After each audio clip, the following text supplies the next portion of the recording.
Well, thank you very much. It's an honor to have President Zelensky of Ukraine, and we've been working very hard, very close. So we've actually known each other for a long time. We've been dealing with each other for a long time, and very well.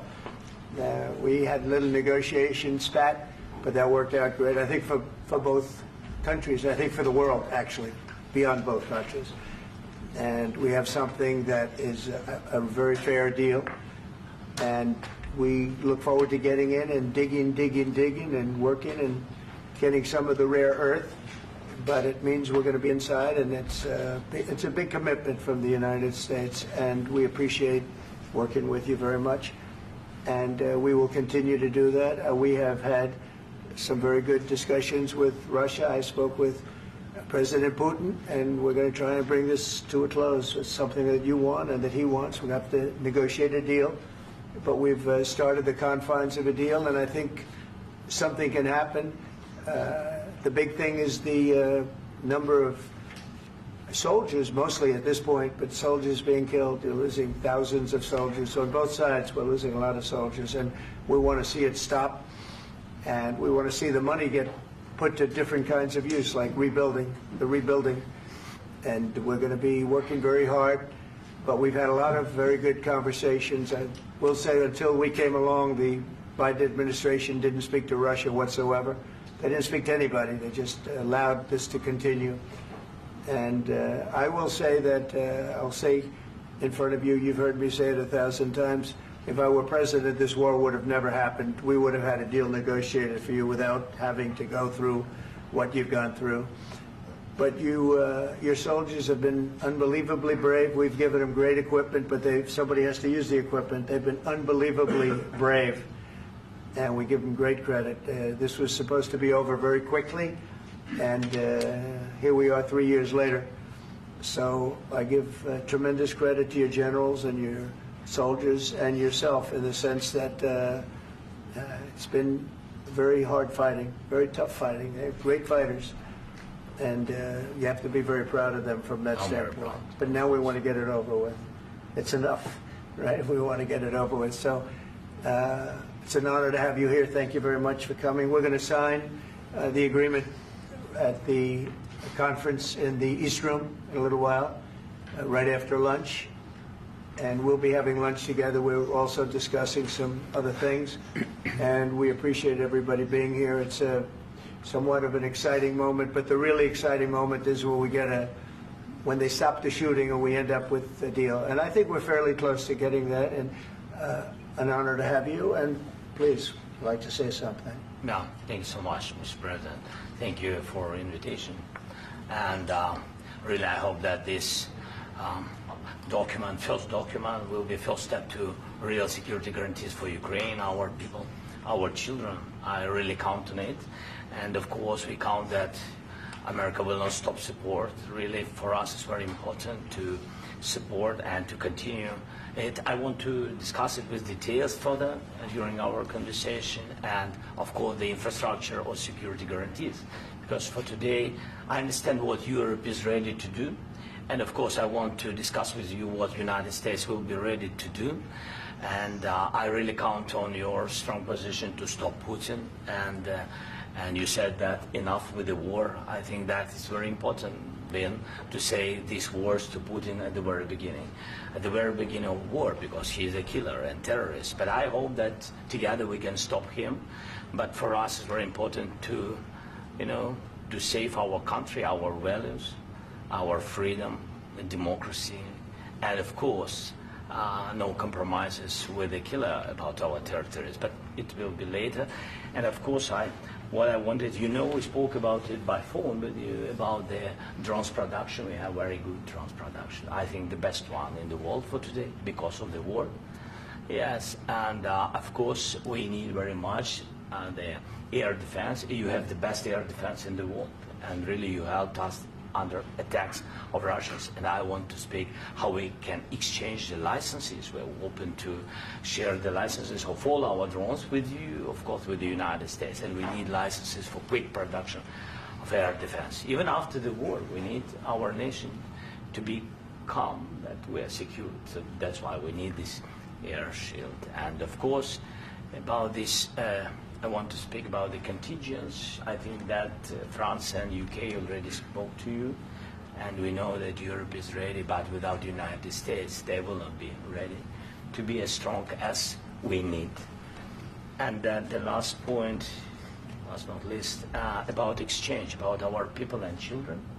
And you know that these crazy Russians, that they stolen 20,000 of children, Ukrainian children. They changed their names, they changed their families, relatives, and now they're in Russia. We want to bring them back, and really, it's a big dream, task, and goal for me, and our warriors.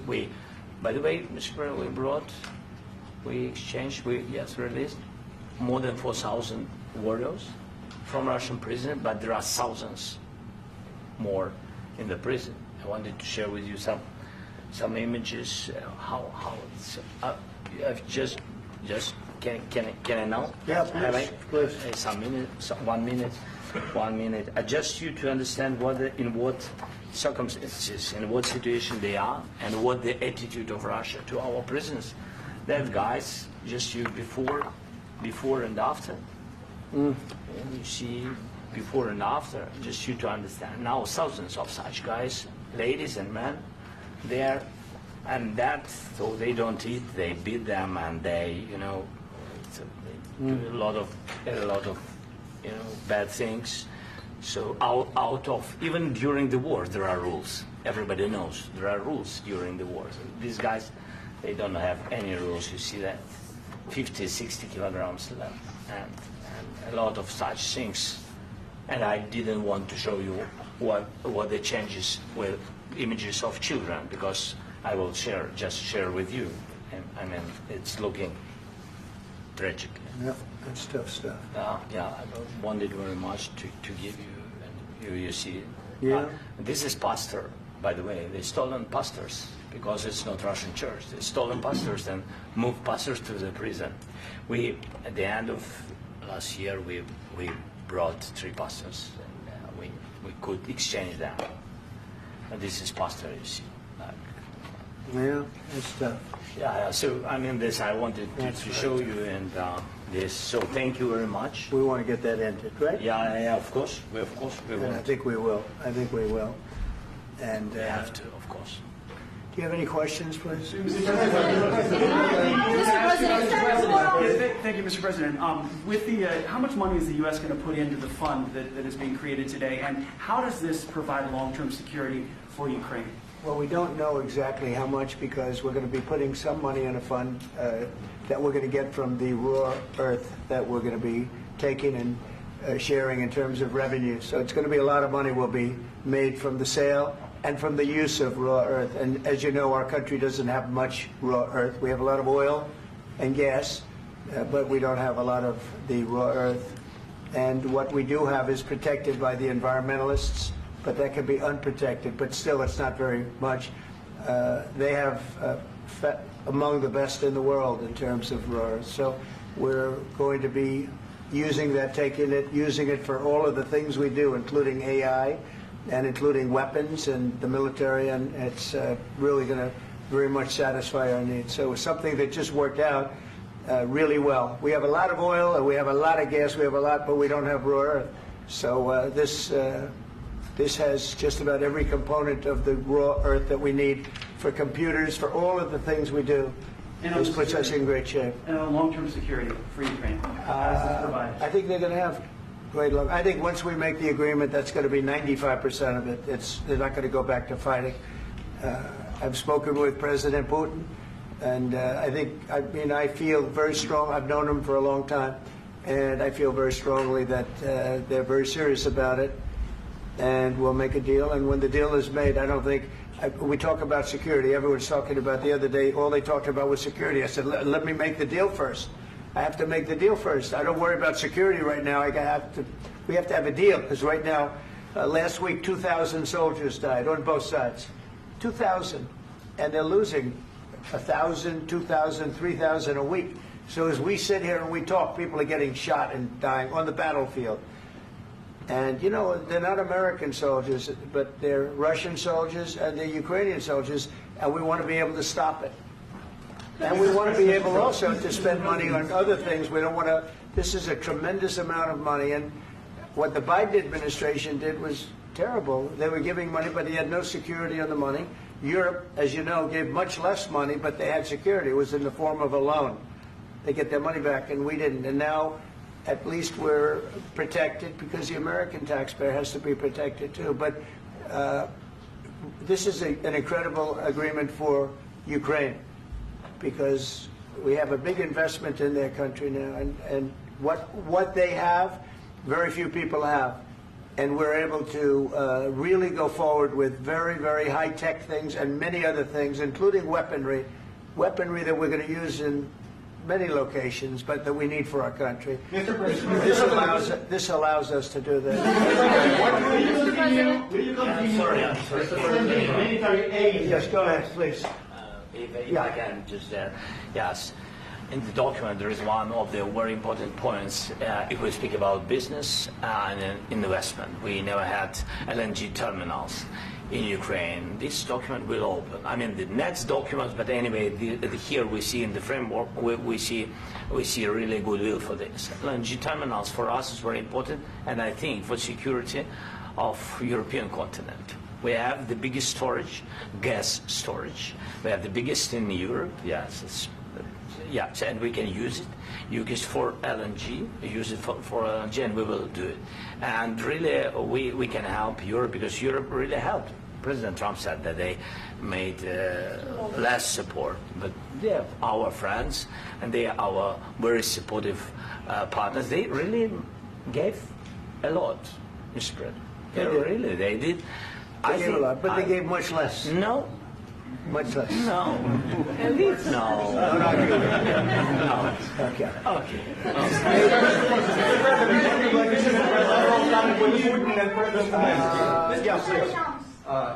Mr. President Trump, you have repeatedly called the deal with Ukraine as a historical one. And as a President of the United States, you make historical decisions in other issues which affect America and other world. So what place in the world history do you want to take? And do you associate yourself with any famous historical figures? Yeah, I'd say George Washington, Abraham Lincoln. I would say I'm far superior to George Washington and Abraham Lincoln. Now, you know I'm only kidding, right? Because when I say that, the fake news is going to go wild. They're going to say he considers himself to be better than Washington. But you never know. You never know.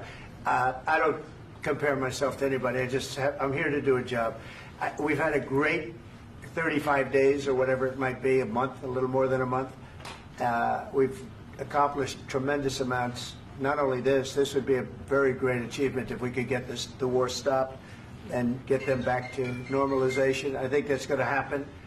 We've had very good talks on both sides, as you know. But I think we've done a very good job, just generally. If you look at all of the things we've done in 30 days, they're saying there's never been a opening for a president. The first month, there's never been a first month like we've had. And this is one of the very important things. This, to me, is one of the most important things because we have tremendous death taking place as we speak, and I don't want to have that. You know, think of the parents, whether they're in Russia or Ukraine, think of the parents of all these people being killed needlessly. They came to our territory. Should have never started. This would have, if I were president, this would have never started. Mr.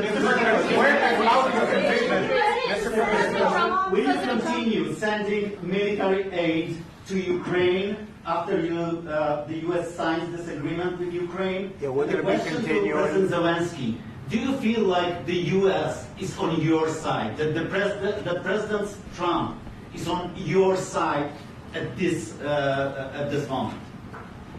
Right. What do you think? He wants to know, do you think that, sort of a stupid question. I guess we wouldn't be here if I wasn't. I think that the United States on our side from the very beginning of occupation, and I think that President Trump on our side, and of course, I'm sure that the United States President will not stop support. This is crucial for us. It's important for us. Yes. And Putin, the president speaks about the people and the soldiers which are dying, but they came to our territory, they came to our land. They began this war, and they have to stop. And I think this is the question, with really the most important question. Can President Trump, I hope yes, with some other allies, to stop Putin, withdraw these enemies, our enemy, withdraw these troops from our land? And I think that you asked about the history, I think that if President, or when, he will stop Putin, if President Trump will bring peace to our country, I think he will be on this wall. We've had very, very good talks. Military aid to Ukraine. President Zelensky just said that there will be no compromises with Vladimir Putin. I just wanted to ask both of you. Firstly, are there compromises that you think that President Zelensky is going to have to make? And President Zelensky, is there anything that you might be thinking that you may be able to offer or bring to the table, for example, elections? Thank you. I think you're going to have to always make compromises. You can't do any deals without compromises. So certainly he's going to have to make some compromises, but hopefully they won't be as big as some people think you're going to have to make. That's all. That's all we can do. I'm here as an arbitrator, as a mediator to a certain extent between two parties that have been very hostile. To put it mildly, they've been very hostile. There's been a vicious war. There's been a vicious war. You know, it's a very level battlefield, and those bullets go out, and as I've said many times, we were talking about it with Pete, many times the only thing stopping those bullets is a human body. And in the case we're talking about, generally young human bodies are stopping a lot of bullets. It's dead level. That's why it's great farmland. It's great land. It's great farmland, but there's very little protection against the bullets that are being, and other things that are being shot. So all I can do is see if I can get everybody at the table and get an agreement. And I think we're going to end up with an agreement. Otherwise, I wouldn't probably be even here today. Mr. President, I've got two questions for you. You think ultimately your legacy will be the peacemaker and not the president that led this country into another war and ended foreign wars? And I've got a question. I hope it will. I mean, I hope I'm going to be remembered as a peacemaker. This would be a great thing if we could do this. I'm doing this to save lives more than anything else. Second is to save a lot of money, but I consider that to be far less important. So I hope I'm going to, thank you, Brian, for that question. It was a nice question. I hope I'll be known and recognized as a peacemaker. This would be a great thing to solve. This is a very dangerous situation. You know, this could lead to a third world war. This was headed in the wrong direction. If this election were lost, if we didn't win this election, and we won it by a lot, that was a mandate. We won every swing state. We won the popular vote by millions and millions of votes. We won everything. The districts, you look at the areas of red, take a look at a map. This was a big mandate, and this was one of the things. I said, we're going to get this thing settled. If we didn't win, I think this could have very well ended up in a third world war, and that would not have been a good situation. What was your second question? And my second question for President Zelensky: why don't you wear a suit? You're at the highest, why don't you wear a suit? You're at the highest level in this country's office, and you refuse to wear a suit. Just want to see if do you own a suit? Yeah, problems. A lot of Americans have problems with you not respecting the dignity of this office. I will wear a costume after this war will finish. Okay. Yes, maybe one. Maybe something like this. Something like yours. Yes. That'd be great. Maybe something better. I don't know. We will see. Maybe something cheaper than. Yeah. Thank you. Thank you. President Trump. Thank you, President Trump. You said yesterday that you. Are you going to send more arms to Ukraine in case there's no peace? Yeah, we're going to have arms to Ukraine, yeah, sure. Hopefully I won't have to send very much, because hopefully we're going to have it finished. We're looking forward to finishing this quickly. We're not looking forward to sending a lot of arms. We're looking forward to getting the war finished so we can do other things. But we very much appreciate the agreement, because we needed what they had, and we're treating, you know, our country is now treated fairly. Biden didn't do that. He didn't know what the hell he was doing. This should have never happened. This should have never started. But you know, sure, the answer is yes, but hopefully we won't have to send much, because I'm looking forward to getting it done quickly, very quickly. Does that mean you'll provide security guarantees, Mr. President? I don't want to talk about security yet, because I want to get the deal done. You know, you fall into the same trap like everybody else. A million times you say it over and over. I want to get the deal done. Security is so easy. That's about 2% of the problem. I'm not worried about security. I'm worried about getting the deal done. The security is the easy part. Security is very nice. Everybody stopped shooting. And now will Europe put people there? I know France is going to. I know the UK is going to. I know other countries are going to, and they happen to be right next door. We haven't committed, but we could conceivably. You know, we have security in a different form. We'll have workers there digging, taking the raw earth so that we can create a lot of great product in this country. So in that sense, you have something, but we haven't determined that yet. I will say, in speaking to France and in speaking to, and they were here, as you know, last week and just the other day, they have committed to a lot of security. I don't think you're going to need much security. I think once this deal gets done, it's over. Russia's not going to want to go back, and nobody's going to want to go back. When this deal ends, I really believe this deal is going to be over. Yeah, please go ahead. Go ahead. Thank you. Mr. President, thank you. You had Mr. Macron and Keir Starmer at the White House this past week, both of whom praised your courage and conviction to lead the pathway towards peace. Yes. Part of that involved, though, re-engaging Russia in diplomatic relations, something that previous leaders lacked the conviction to do so. What gave you the moral courage and conviction to step forward and lead that? Well, I love this guy. Who are you with? One American News, sir. Well, that's why I like him. One American News does a great job. I like the question. I think it's a very good question. It's a pathway to peace. It's a pathway to getting something solved. And I feel that as the head of this country, I have an obligation to do that. Plus, you know, we're very much involved. We got involved. It's too bad we got involved, because there should have been no involvement, because there should have been no war. And there shouldn't have been October 7th. That would have never happened. As you know, Iran was broke. They had no money to give to Hezbollah. They had no money to give to Hamas. They were stone cold broke. And then under Biden, they became rich as hell. They went from no money to $300 billion in a period of 4 years. And they gave a lot of that money away, and you see what happened. And that's a real mess also that we hope to be able to solve. But no, I appreciate your question very much. It's just, I feel I have an obligation to try and do something to stop the death. If I can answer. Yes, if I can answer. Sorry. Please. And I do like your clothing, by the way. Yeah, really? Even though I think he's a great guy, by the way. But I don't know if you two like each other. But you know what? I think he's dressed. I like this guy. I think he's dressed beautiful. So I have more serious things than answer on such question. Sure, I will answer on more serious question statement. if I can. Yeah. So please, about security guarantees and about just ceasefire. We can't just speak about ceasefire and speak and speak. It will not work.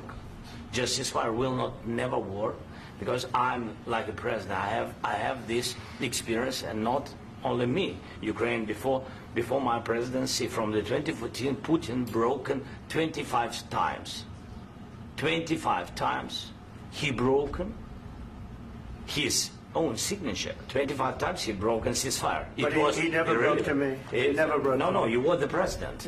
You were the president during. He never broke to me. In 2016, you've been the president, Mr. President. You've been the president, but he had, of course, not with you, but he had during those periods. He had conversations with our side, and we had Normandy format. You know, the France, Germany, Ukraine, and Russia, and he broken 25 times. That's why we will never accept just ceasefire. It will not work without security guarantees.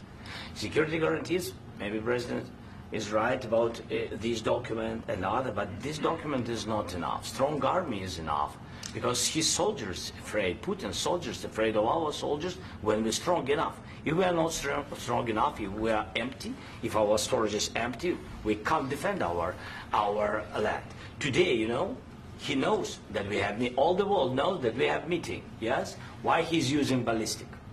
Putin today using ballistic on our hospitals, schools, and etc. Ballistic. So he knows that we are here and that President Trump is really have goodwill to stop this war. And you hear now the president. So why he's using? So he doesn't want to stop. He doesn't want. But I hope that we will do it. Really, we'll do it. Security. When we speak about security guarantees, when the Europeans are ready for contingents, they need USA backstop. If there will not be United States, we will not never have any contingents, strong contingents from the Europeans, because they don't want to divide alliance connection between the United States and the main and strongest ally and Europeans. And this is crucial. This is important. That's what we want to speak about very much. This is very important. And air defense. So air defense, really, we have big deficit with all these systems, and we need to provide this. We need it very much. Otherwise, Putin will never stop, and will go further and further. He doesn't want. He hates us. You know, it's not about me. He hates Ukrainians. He thinks that we are not a nation.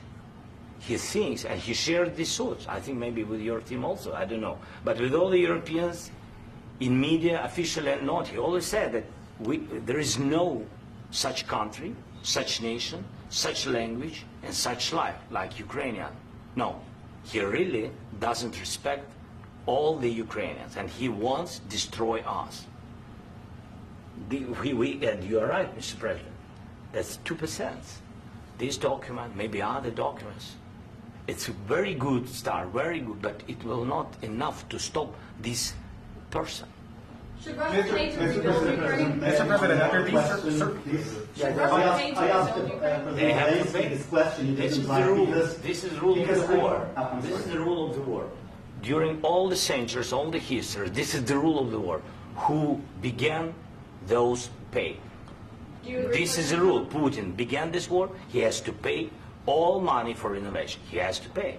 Of course, some Russian assets, what we have in Europe, about 300 billion, we can use them. We can use for innovation and buy military support from the United States also. We can do it, but it's not enough. It's not enough. I asked the question that you didn't like a trilateral summit because I wanted to know. Wait, 1 second.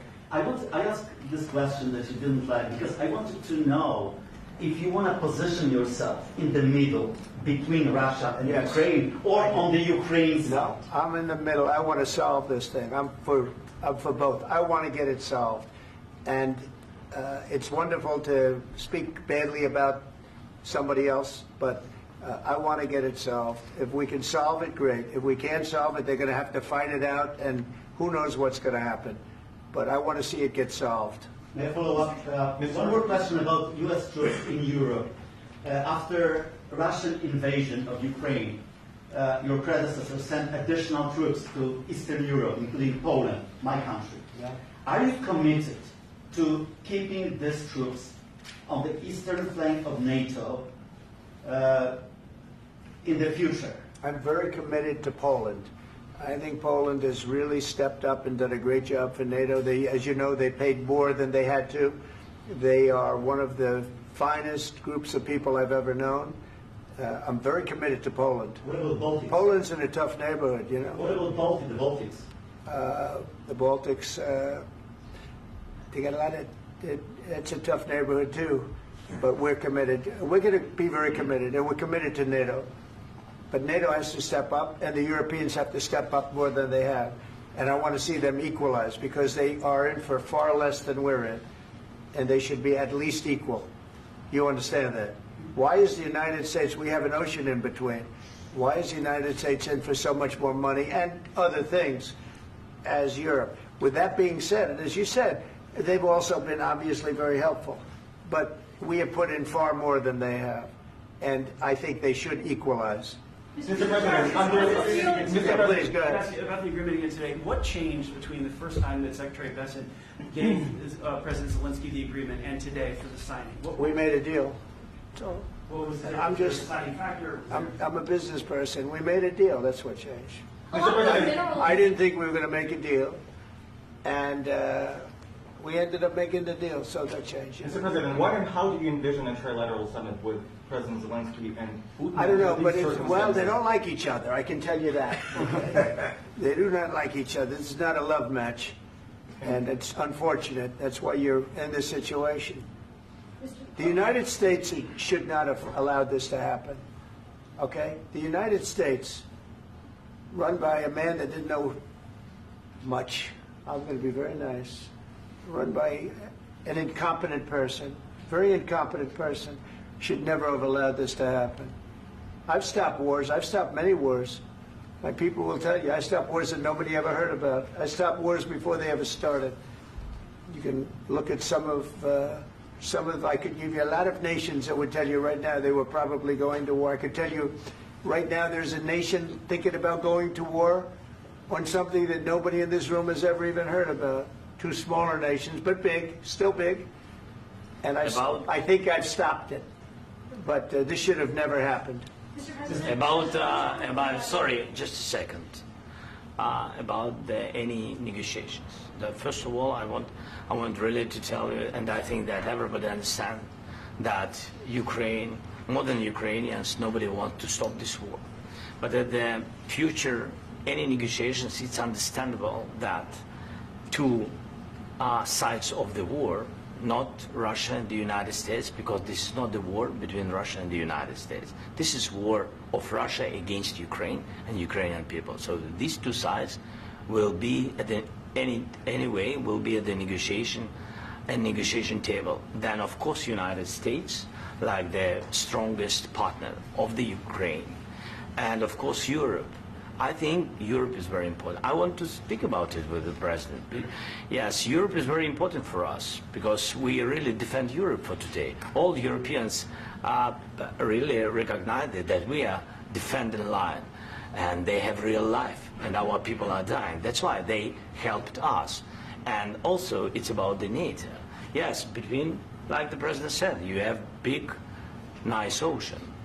Yes, between us. But if we will not stay, Russia will go further to Baltics and to Poland, by the way. But first to the Baltics. It's understandable for them because they've been in the USSR. You know, they've been one of the republics of the USSR, and Putin wants to bring them back to his empire. It's a fact. And when he will go there, if we will not stay, you will fight. Your American soldiers, it doesn't matter, do you have ocean or not, your soldiers will fight. Mr. President, would you be willing to visit Ukraine, maybe Kiev or Odessa, which is going to be a third year of the Black Sea? It was my question. I'm sorry. I don't want to talk about Odessa now. Let's not talk about Odessa. I want to talk about making a deal, getting peace. We don't have to talk about Odessa, but a lot of cities have been destroyed. A lot of cities that are not recognizable. There's not a building standing. No. And a lot of things have Mr. happened. President, you have to come and to look. No. We have very good cities. Yes, a lot of things have been destroyed, but mostly cities alive, and people work, and children go to school. Sometimes it's very difficult. Sometimes closer to front line, children have to go to underground schools or online, but we live. Ukraine is fighting, and Ukraine lives. This is very important. And maybe it's Putin is sharing this information that he destroyed us. You know, he lost 700,000 people, 700,000 soldiers. He lost everything. Yes. So. Mr. President, one more. I mentioned Poland. Please, go ahead. When did you last speak with President Putin, and what did he say that? A couple of days ago. And what did he tell you that gave you the assurance that he wanted peace? Well, that's what I do. My whole life is deals. I know pretty good. And I've known him for a long time. I've dealt with him for a long time. He had to suffer through the Russia hoax. You know, Russia was a hoax. It was all Biden. It was nothing to do with him. So he had to suffer through that, and he was able to do that. I think that he wants to make a deal, and he'd like to see it end. That's all I do. That's what I do. My whole life, that's what I do is make deals. And I'm in the middle of a mess because this is a real mess. It's a very dangerous one. If this doesn't get solved now, it's not going to get solved for a long time. So I hope we're going to get it solved. In the back, please. Thank you, Mr. President. Prime Minister Starmer claimed repeatedly that his government believes in free speech and was not engaged in censorship. But his country's government arrests people for memes and thought crimes, and even more worrisome is pressuring American companies to censor Americans on his behalf. How can he be a reliable, trustworthy partner when he says things that are demonstrably false on such an important topic? Well, we actually spoke to him about that yesterday, and we thought they took it very, very much too far. JD was very strong on it. So was I. So was Marco. And we've been speaking to him about it. Marco, would you like to say something about that? We have concerns, obviously, with the conduct of those, particularly as it impacts Americans. And there's real concern that American speech, which is online, could fall into the hands of British or any country's jurisdiction. And so this is a point the Vice President made of Munich, and I think it's a very compelling one, that what unites us with Europe, as much as anything else, is these shared values, and one of them being free speech. And so if Americans are threatened by it, we're going to need to take action in that regard. Mr. President. It's actually a very important question. We spoke about this in detail with the Prime Minister, the Foreign Secretary, and others at lunch yesterday, and I know that Secretary of Commerce Lutnick followed up in private meetings last night. This is really important. We believe Americans have the right to speak their mind, even if we in this room disagree with them. They have the right to speak their mind in the public square, which is often online these days. And we're going to defend that right as it pertains to American companies and American citizens vigorously if we have to. I do think that under the President's leadership, we're going to find common ground with our friends in the UK on this question, but it remains to be seen. The principle that will guide us is we believe in free speech in this country, and we'll fight for it for American citizens. Mr. President, on the deal, is there any other oil and gas component to the deal? Is it all critical? A little bit. We'll see. On LNG? But we're not really looking for that so much. We got a lot. We have more than anybody in the world, by far. So no, we're not talking about it too much, but a little bit. I think it affects also, but for the most part, no. And sir, is there any agreement from Ukraine to purchase U.S. LNG as part of the deal, or is that on the table at all? No, we don't need that. Mr. President, I just wanted to ask you about, you just mentioned that you guys spoken to Vladimir Putin a couple of days ago. Just to be clear, that's a new call, not the one that you... I've spoken to him on numerous occasions. Okay. And how was the latest call? What did you discuss? How did it go? Are you serious with that question? I am. I'd love to know. It went well. I think we're going to have a deal. On the minerals deal, Mr. President, some of those minerals are in the east of Ukraine, not far from the front lines and in areas that Russia has occupied. Will you direct President Putin to withdraw his forces from those areas if there's U.S. interest? Well, we'll take a look at the time. We have a lot of area. It's a very big area we're talking about, so we'll take a look. I'll study that and I'll see. And who would protect those minerals if they are U.S. interests? Would that be Ukrainian They'll forces? They'll be protected. European The agreement forces? will protect them. U.S. The forces? agreement, yeah, we're signing an agreement. You know? Right, but what if Russia tries to invade or there's Russian aggression in those spots? I just told you I don't think that's going to happen. And if that were going to happen, I wouldn't make a deal. If I thought that was going to happen, I wouldn't make a deal. Some people may wonder why. You know, they ought to focus on CNN on survival, not asking me these ridiculous questions. Focus on surviving, because CNN's got such low ratings. I don't think they're going to survive. Let's go. Please, go. I already mentioned Poland. Poland was under Russian control for decades after the Second World War. When I was a kid, I looked at the United States not only as a most powerful country, richest country in the world, the country that has great music, great movies, great muscle cars, but also as a force for good. And now I'm talking with my friends in Poland, and they are worried that you align yourself too much with Putin. What's your message for them? Well, if I didn't align myself with both of them, you'd never have a deal. You want me to say really terrible things about Putin and then say, "Hi, Vladimir, how are we doing on the deal?" That doesn't work that way. I'm not aligned with Putin. I'm not aligned with anybody. I'm aligned with the United States of America. And for the good of the world, I'm aligned with the world. And I want to get this thing over with. You see the hatred he's got for Putin. It's very tough for me to make a deal with that kind of hate. He's got tremendous hatred. And I understand that, but I can tell you the other side isn't exactly in love with, him either.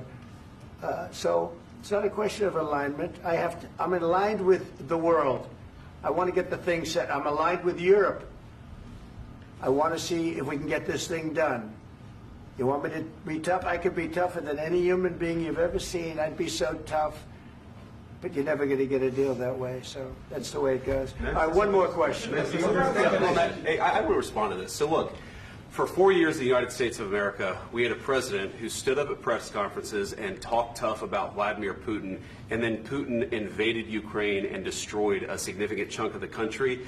The path to peace and the path to prosperity is maybe engaging in diplomacy. We tried the pathway of Joe Biden of thumping our chest and pretending that the President of the United States' words mattered more than the President of the United States' actions. What makes America a good country is America engaging in diplomacy. That's what President Trump is doing. Can I ask you?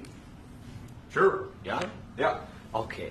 So he occupied our parts, big parts of Ukraine, part of East and Crimea. So he occupied it on 2014. So during a lot of years, so I'm not speaking about just Biden, but those time was Obama, then President Obama, then President Trump, then President Biden, now President Trump, and God bless, now President Trump will stop him. But during 2014, nobody stopped him. He just occupied and took. He killed people. You know what the contact line? 2015. 2014 2014. and 2014. 2014. Yeah. So I was not here. Yeah, but that's exactly right. Yes, but during 2014 till 2022, yeah, the situation the same. The people have been dying on the contact line. Nobody stopped him. You know that we had conversations with him, a lot of conversations, my bilateral conversation, and we signed with him. Me, like a new president. In 2019, I signed with him the deal. I signed with him, Macron and Merkel, we signed ceasefire. Ceasefire. All of them told me that he will never go. We signed him with gas contract. Gas contract. Yes, but after that, he broken this ceasefire. He killed our people and he didn't exchange prisoners. We signed the exchange of prisoners, but he didn't do it. What kind of diplomacy, JD, you are speaking about? What do you mean? I'm talking about the kind of diplomacy that's going to end the destruction of your country. Yes, but if you Mr. President, with respect, I think it's disrespectful for you to come into the Oval Office and try to litigate this in front of the American media. Right now, you guys are going around and forcing conscripts to the front lines because you have manpower problems. You should be thanking the President for trying to bring it into this conflict. Have you ever been to Ukraine that you say what problems we have? I have been to. Count once. I've actually watched and seen the stories, and I know what happens is you bring people, you bring them on a propaganda tour, Mr. President. Do you disagree that you've had problems bringing people into your military? And do you think that it's respectful to come to the Oval Office of the United States of America and attack the administration that is trying to prevent the destruction of your country? A lot of questions. Let's start from the beginning. Sure. First of all, during the war, everybody has problems. Even you, but you have nice ocean and don't feel now, but you will feel it in the future. God bless. You don't know that. God bless. You don't God know bless. that. You will not have a war. Don't tell us what we're going to feel. We're trying to solve a problem. Don't tell us what we're going to feel. I'm not telling you. Because I'm you're in no answering on position this to question. dictate that. That's exactly what you're doing. You're in no position to dictate what we're going to feel. We're going to feel very good. You will feel influence. We're going to feel very good and very strong. You will feel influence. You're right now not in a very good position. You've allowed yourself to be in a very bad position, and he happens to be right about it. From the very beginning of the war. You're not in a good position. You don't have the cards right now. With us, you start having cards. Right now, you don't. You're playing cards. You're playing cards. You're gambling with the lives of millions of people. You're gambling with World War III. You're gambling with World War III. And what you're doing is very disrespectful to the country, this country, that's backed you far more than a lot of people said they should have. Have you said thank you once? This entire meeting? No, in this entire meeting, you said thank you. You went to Pennsylvania and campaigned for the opposition in October. Offer some words of appreciation for the United States of America and the president who's trying to save your country.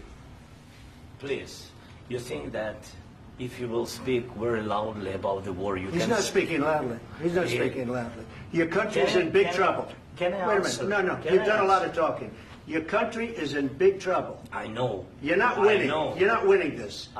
You have a damn good chance of coming out okay because of Mr. us. President, we are staying in our country, staying strong from the very beginning of the war. We've been alone, and we are thankful. I said thanks You haven't in been this alone. cabinet, You and haven't not been only alone. in this We cabinet. gave you, through I this said stupid thank you. president, $350 billion.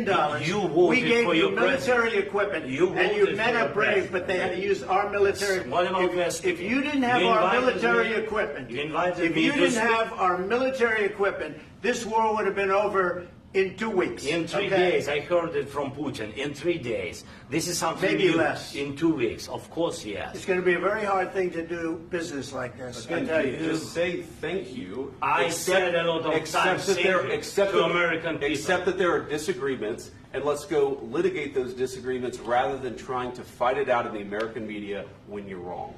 We know that you're wrong. But you see, I think it's good for the American people to see what's going on. I understand, sir. I think it's I very understand. important. That's why I kept this going so long.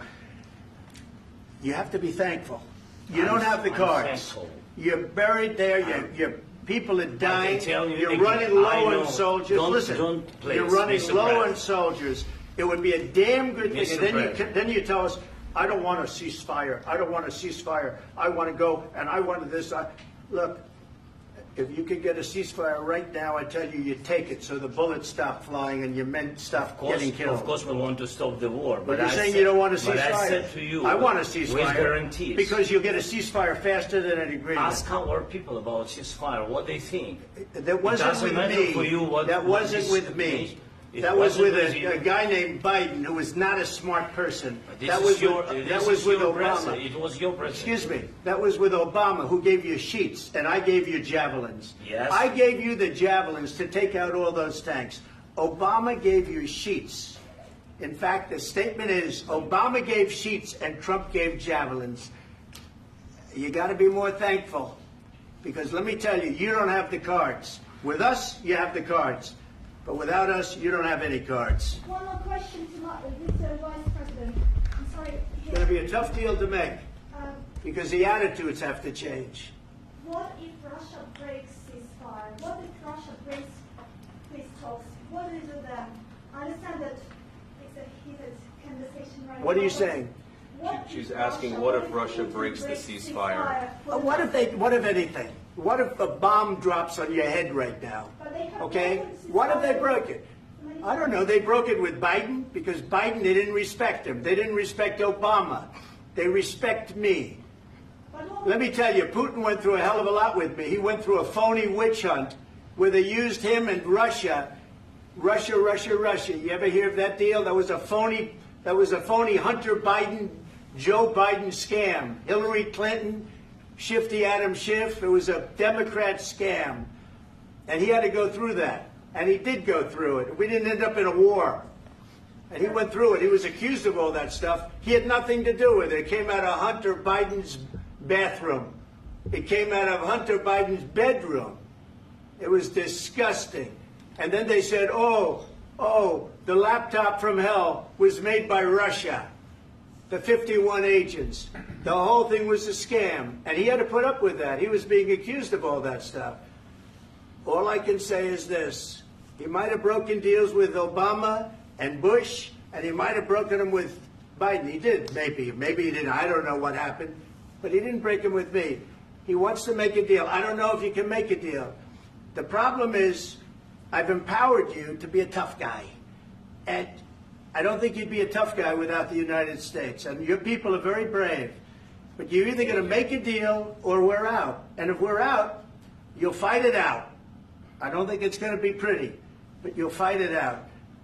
But you don't have the cards. But once we sign that deal, you're in a much better position. But you're not acting at all thankful. And that's not a nice thing. I'll be honest, that's not a nice thing. All right, I think we've seen enough. What do you think? Huh? This is going to be great television, I will say that. All right. We'll see what we can do about putting it together. Thank you, sir. I need the back of We'll see. I don't know. All right, guys, come on. Wait, hey, Guys, come on.